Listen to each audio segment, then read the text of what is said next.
Hey guys, what's up? It's Matt from MattGCPC and DS21107, and a lot of people have been asking me about my new computer and what specs it has and all that. So this video is really going to cover basically everything that is inside my new computer. New computer is right there. As you can see, pretty large tower, pretty good build.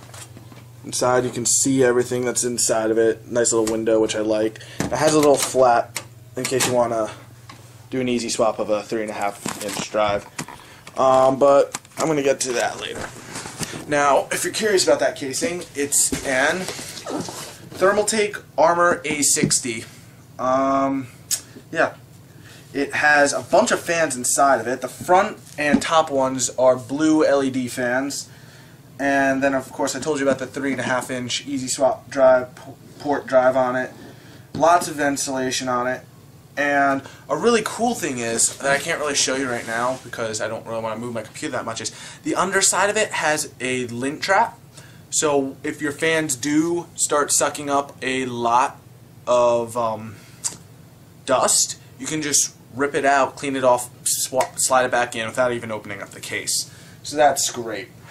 Now it's time to get down to the nitty-gritty stuff. I have all my packaging is right there, lined up in a nice neat order, but I couldn't really get a tripod at a good level to show them all here. So we're going to start from small to big. This is the processor I got. It's an Intel Core i7 2600K, and fits into an LGA 1155 slot. 4 cores, 8-way multitask processing, Intel Turbo Boost 2.0 technology, hyper-threading HD graphics 2000, smart cache technology, integrated, supports 2-channel DDR memory, DDR3. So, Core i7, that's the processor. Moving on, we have the graphics card. This is a GeForce GTX 560 Ti. Runs you about, what was it? $230 or so. So it's not all that expensive, especially when you get into the later models like the 590, which are like $700, and is absolutely ridiculous. Apparently, it comes with 3-month subscription or something else and bonus. I don't know. I didn't really look at that. Highly satisfied with this. As of now, I've been able to run every game I've been doing on max quality without anything going down. It has a gig of dedicated memory to it. 3D. It supports 3D, the physics engine, DirectX 11, and SLI. So that's this. If you really care, keyboard, K120. Don't know why you'd care. I'm probably going to upgrade to Blu-ray later this year, and I originally was going to use my old drive from my old computer to put in there, but then I realized it uses an IDE cord, which, as we all know, is pretty much obsolete at this point, so I had to go to Best Buy and buy this thing. Bit overpriced. This was like $40. If you go to Newegg, you can probably find the same one for like $20 online. Uses SATA cables, 24x multi-format DVD, standard DVD burner. I'm probably going to replace it with Blu-ray later this year, because Blu-ray burner drives on computers, internal at least, are actually relatively inexpensive, only like $30 more than this, so I'm probably going to get that later this year. Power supply. Running a Corsair TX750. 750, of course, for the wattage. And it has 80+ bronze, which means it's basically good and efficient with energy. It has, I read online, it has like 83% power efficiency, which I believe because my computer actually has not been running hot at all. Maybe it's the 7 fans, maybe it's the fact that this works relatively well. Yeah. So this, it's running relatively well for me. I haven't had an issue to it yet, and I really haven't come close to hitting the 750 watts yet. And it was under $100, so that was good. Now, originally I used the stock Intel fan that came with the processor. That's this. Don't even bother with this fan. The second I turned on the computer and heard how much noise this made is the second that I ordered a new fan.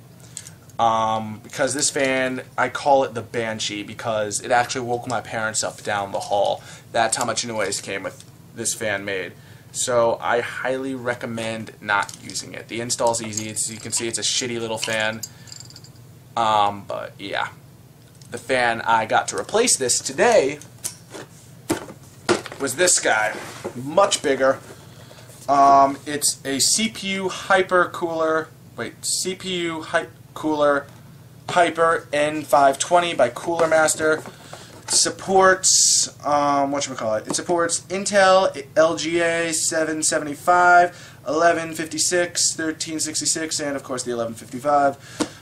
It also supports AMD drives like AM2 and the AM3 processors. It has two fans on it, an adapter so it only uses up one of your system fan ports, and it has a mirror copper base. It runs relatively quietly. That's the one thing I looked up. It's 19 dBA, decibels, something. I don't know what the A stands for in that. But point is, it's quiet. And that's mainly what I was looking for. And it heats it up. It doesn't heat it up. It keeps it cooler a lot better. It's a lot quieter. And it came with its own thermal paste and this nice like injection tube that looks like some weird syringe. So I really like this for that reason, because it's so... Actually, that's weird. It's weird that they have the 11... As you can see, like on the box, the thing that says it supports 1155 slots is a label. On the back, it doesn't even mention 1155. That's weird. And of course, the heart of any computer, the motherboard. So you can see I have a P67AGD65B3 MSI main board. Basically, so obviously it supports everything I have here because I have that running. It's a pretty good one. Pretty good main board. Military class 2 for supposedly 8 times longer lifespan.